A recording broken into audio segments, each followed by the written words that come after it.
Non, jamais le navire Argo n'aurait dû parvenir en Colchide, forçant au vol la nuit des simples Gades. Jamais dans les creux de Pélion, jamais dans le creux de Pélion, le pain abattu n'aurait dû tomber, pour mettre la rame aux mains des héros que Pélias chargerait de rapporter la toison d'or.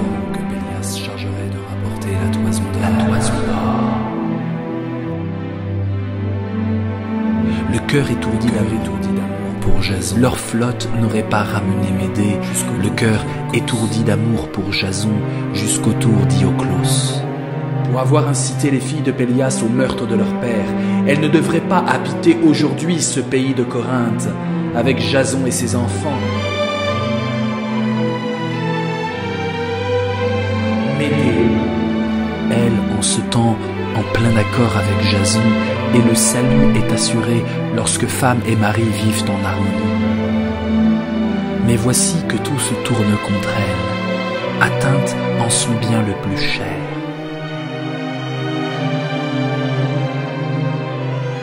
L'exilé s'est fait aimer de ceux qui l'ont chez eux reçu.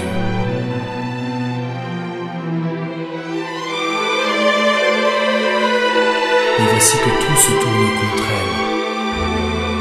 Jason.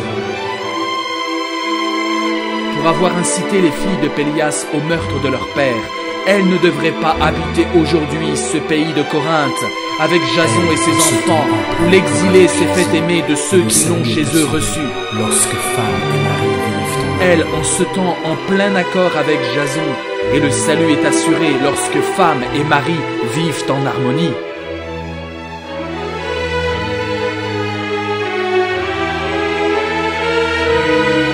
Jason a épousé la fille de Créon, le roi de ce pays. Lui trahissant et ses enfants et Médée pour coucher dans le lit royal, Jason a épousé la fille de Créon, le roi de ce pays.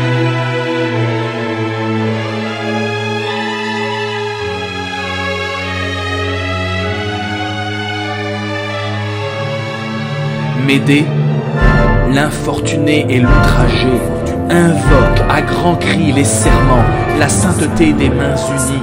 Prends à témoin la foi jurée et montre aux dieux comment Jason la récompense. Elle reste étendue, refusant de manger, toute livrée à la douleur et consumée par d'éternelles larmes, depuis le jour où elle apprit qu'elle était rejetée. Les yeux baissés obstinément, la face contre terre. Depuis le jour où elle apprit qu'elle était rejetée. Pas plus qu'un roc. Les yeux baissés obstinément, la face contre terre. Qu'une vague marine. Pas plus qu'un roc, qu'une vague marine. Elle n'entend ceux qui voudraient la consoler. Ou si parfois elle détourne son cou blanc, c'est pour se parler à soi-même. Pleurer son père aimé, son pays. C'est pour se parler à soi-même. Tout ce qu'elle a trahi. Pleurer son père aimé, son pays, sa maison. Tout ce qu'elle a trahi pour suivre un homme qu'elle a pris en dédain à présent. L'infortuné, l'épreuve lui a fait mesurer ce que vaut une patrie perdue. La vue de ses enfants lyriques, bien loin de l'apaiser. Et moi, je crains ce qu'elle peut préparer en secret. Son cœur est violent et ne supporte rien.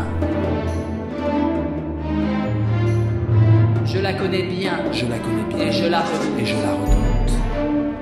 Elle est terrible. Et qui s'en prend à elle aura fort à faire avant de chanter victoire.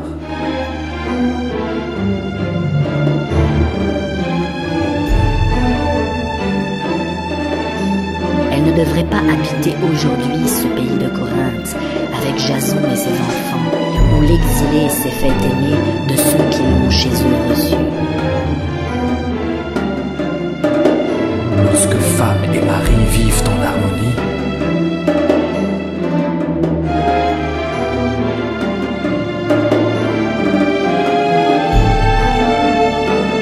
son pays, sa maison, tout ce qu'elle a trahi pour suivre un homme qu'il a pris en dédain à présent. La vue de toute livrée à la douleur,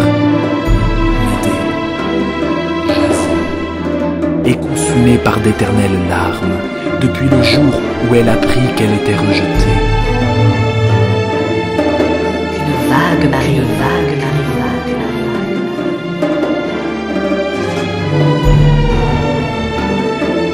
Elle est terrible.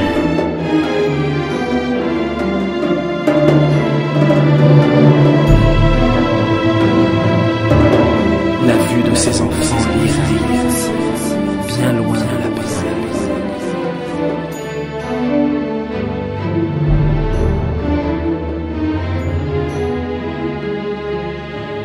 Et moi je crains ce qu'elle peut préparer en secret. Son cœur est violent.